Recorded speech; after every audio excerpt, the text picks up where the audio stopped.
Nintendo 64 was fairly new because I had two cousins that always got the newest, latest things, whether they use them or not. Like they just had, parents who was just like, hey, this is the new whatever, whatever. Boom, you had it, And I remember us coming from a place of poverty, we never had that opportunity. So when I went back to Texas, they had the Nintendo 64. And, it was very much, it was very much a sports home, In Texas, football is king. So I remember watching them play, some of the older kids and adults play on the Sega, what was it, Madden, That was huge. And then when the 64 came out, they didn't really get any sports games. So I just kind of got, whatever was suggested at the store, which happened to be Mario, GoldenEye, which was great. But we weren't allowed to play because it was bloody, right? Go figure.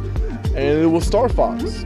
And I remember I was supposed to maybe technically my first girlfriend, but like I guess she decided that we were dating and it was like, hey, come outside. I couldn't pull myself away from this game because I literally felt great. Like when I lost, there was nobody to blame but me. But when I succeeded, there was nobody to praise but me. And all these little messages, hey, good job, fella. All this little stuff, right? It really got to me because, we come from a very tough background of like, nobody can be soft and, loving, everything is tough, right? Thing they call in Texas high-siding, which is just basically, I'm gonna look at you, Brandon, and say the worst things I can think of about you, and then you do say to me, and that's fun. It never felt fun for me because one, I was never quick, right, to come up with stuff, and I would just get peppered. So this was one of the first things that I had that was very positive feedback, and it was, how much work you put in it was how much reward you got. And it really has always stuck with me. Like, okay, so if I learn how to do a barrel roll, if I go through the loops and get this, the special little beads and I go from a single shoot to a double shoot. Oh, wait a minute, I can go from a double shoot to a powerful double shoot. I was like, oh, this is it. And it was the first game I've ever played from the beginning and I finished the game. And when I talk about that rush, I literally it had to be like 3 o'clock in the morning. I'm by myself. It's on mute because I can't wake anybody up. And I'm just working the sticks. I'm working these sticks. And then like, when it happened, I was like, I literally like trying to hold it in, but like, I was so pumped. I remember just like standing up and like going back and forth. And then afterwards, I remember crying. So I thought, what do I do now? And literally the next day, I asked my mom, and she's like, what's the matter? I was like, I finished the game, and it's just over. And I went back in to see if there was anything else. There's nothing else. She was like, well, can't you just start over? I was like, okay, I guess, And literally, before we left on that trip, which is probably no more than a week long, I think I finished like 3 times.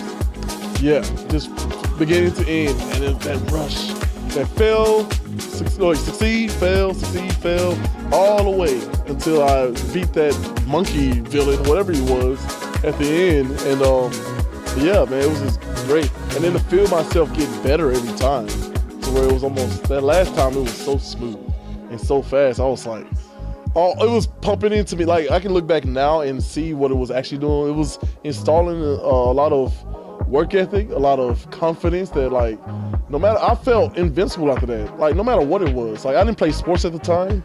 I've always been a pretty big kid, but for the most part I was in, I love comic books, I love gaming. So I never even thought about sports. And then like I played the game, and then maybe a few years later I got into sports, which led, all the way to me being pretty successful in middle school and high school and earning a full athletic scholarship to Vanderbilt University. See, I'm biased, so for me it's like just turn the thing on. See that little pixelated, like very QB looking, horrific 3D Fox come out there with his team. He has the Falcon, he had Toad, he's got the Donkey, and they are not to be messed with, right? But it had me. I'm one of the ones who like go through the training and stuff. Like, how do I do this as best as I can? Like going through. Cause it's one of those. I'm not sure what it's called, but like it's kind of 2D, but you're going against the 2D. And the game is moving you along, and then you have to kind of adjust left to right, up, down. The first time you hit a somersault, right, or you're in a pickle and you barrel roll out of it one way or the other, hit your brake, pull back, and then got him. You know, the first time you do that, I think you'll be hooked. So that'll be my sell for the game. Yeah, man.